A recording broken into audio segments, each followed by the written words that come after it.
Give us an overview of the findings, because this is, again, it's just an interesting time right now. This is really one of the most talked about issues with the budget hole of now, some reports, $300 million. Yes. People like Senator D'Alessandro of Manchester saying this will create jobs, add revenue, but then you see the House and the governor have had real reservations and just sort of killing this year after year. The findings. Before I present the findings, let me make just two important points. One is the initial goal of these small group conversations, was not necessarily to generate a consensus or a single point of view out of the citizens that were there. It was really to examine over the extended period of time that Michelle described where people's opinions and points of view came from. What have there been experiences with gambling and around gambling? And what was driving those opinions? What are their core values as citizens, as members of a community? And how would those values and experiences influence their take on the topic? Another piece of the process was to give people information about what we know about gambling, not only in New Hampshire but nationally. So we worked very closely with the New Hampshire Center for Public Policy Studies, directed by Steve Norton, to gather together as much information about economic impact, social impact, community impact of gambling in other areas of the country where some similar kind of facility would be anticipated for New Hampshire.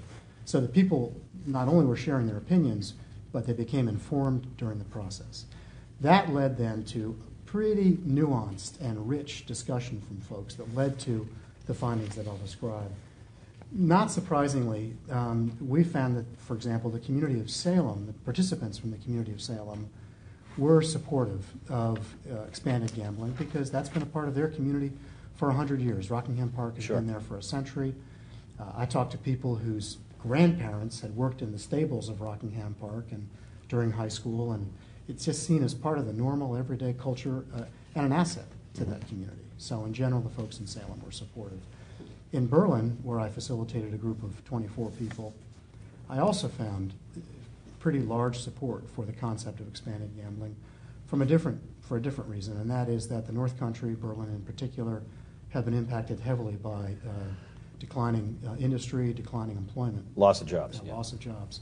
And so what I heard from those folks in Berlin was, I don't want my kids to leave this community. I want a future, an economic future for my children, and if a facility, a gambling facility, a casino resort provides that opportunity, I'm not going to make some judgment that that's not it. It should be something else.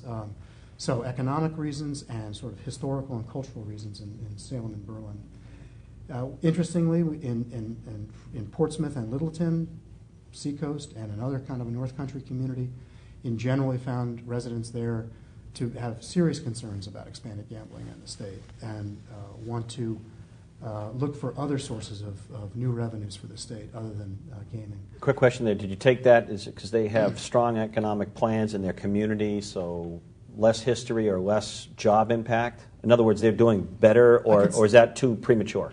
That's premature, and it goes a little bit beyond the data that we have, but my understanding would be, for example, that Portsmouth has been thriving economically and therefore doesn't see a need for that kind of facility. Littleton, I'm a little bit less clear on why we had, because it's not that far from Berlin, why we had those differences. Okay. In the other communities around the state, we just saw a full range of concerns, but in general, what people said was, look, we already have gambling in the state of New Hampshire. We have a lottery system it's the oldest lottery system in the United States. We have already a history of New Hampshire's lottery is the oldest public lottery in the country. system. Wow. That's right. Since 1964, I believe. Interesting. Case. We've had a history of racetracks in Seabrook and in Rockingham and Salem and in Loudon over the years. So what's the issue? What's the big issue about just thinking about going the next step? So in general, that was a view expressed by many folks. And at the same time, those same people who said that given our history, there's not a big deal about going forward, they also said this is an industry that probably needs considerable regulation and oversight by the state. We envision private-owned facilities, but we would expect significant state monitoring and oversight to be sure that some of the negative consequences of gambling don't begin to develop that we've seen in places like Atlantic City or Las Vegas that have to do with increased crime and increased pathological gaming on the part of individuals who become obsessed with gambling. And the other one other finding that we had was people who said, first of all, I think expanding gambling would be fine in a different part of the state as long as it's not in my community. So not in my backyard. Yeah. Not in my backyard stuff. But also people who said if there's going to be expanded gambling in the state, for the purpose of raising state revenues, some portion of those revenues need to go back to the communities in which the facilities are located to offset infrastructure costs, increased traffic control, increased congestion, increased use of utilities in the local community, water consumption, and so on. Has that been true in the other states that you inform them on how this is working, that money would go back to those primary? In some states, there's kind of a revenue sharing mechanism built Okay. into the policy that directs funds back to the local community to offset those costs. And frankly, we heard from folks in local communities, if there's going to be a facility in my region or my community, I want to see my property taxes go down.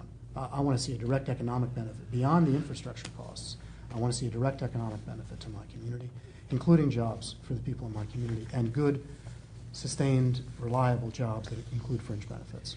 You're listening to Bruce Mallory in this live webcast of the Live Free or Die Alliance. He's a UNH professor of education at Carsey Institute Fellow, and he led the What's at Stake research. Bruce, if you can continue before we take a look at public survey or polling on some more of the big considerations in terms of revenue, for example, in New Hampshire with a state budget deficit that, as I said earlier, some estimates say over the next year could be $300 million or more.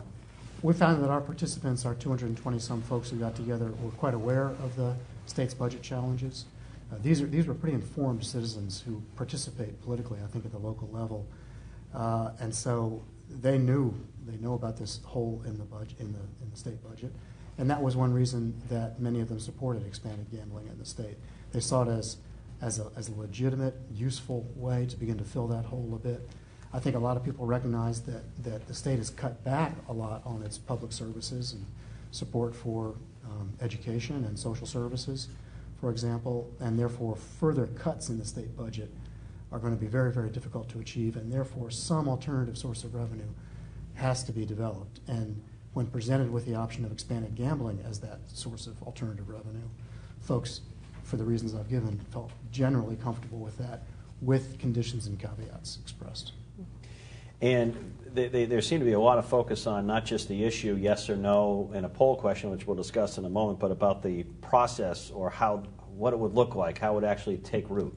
One of the themes that came up in these conversations was absolutely what's referred to sometimes as the New Hampshire way, where people insist that whatever decisions are made in Concord by the state legislature, whatever actions the governor takes, should be informed by what local citizens want. And local citizens in communities should have the right, in a sense, to veto a decision to develop a facility in their particular community, or to express their opinion in favor of So it couldn't be thrust upon them. Exactly. Kind of that independent New Hampshire local control. Local control, Before home rule values. we shift to Michelle on the polling, the main tenets or drivers through all these meetings, if you had to pick three sort of legs to the stool, what were they? One was maintaining quality of life in New Hampshire. New Hampshire is known for it's a safe environment, it's a healthy environment. Our natural environment is very important to us. It draws tourists. And so if we were to have new facilities in the state, casino facilities, they should fit well with that natural environment and with the tourist industry that we currently have in place. Overall quality of life, making sure that there's not an increase of mental health issues or economic challenges associated with gambling. And then maintaining a vital economy in our state. Our state's been somewhat cushioned from the extremes of the current recession because we have a strong economy. So the kind of industry that comes in should provide what I mentioned a minute ago, long-term sustainable jobs that pay a decent wage.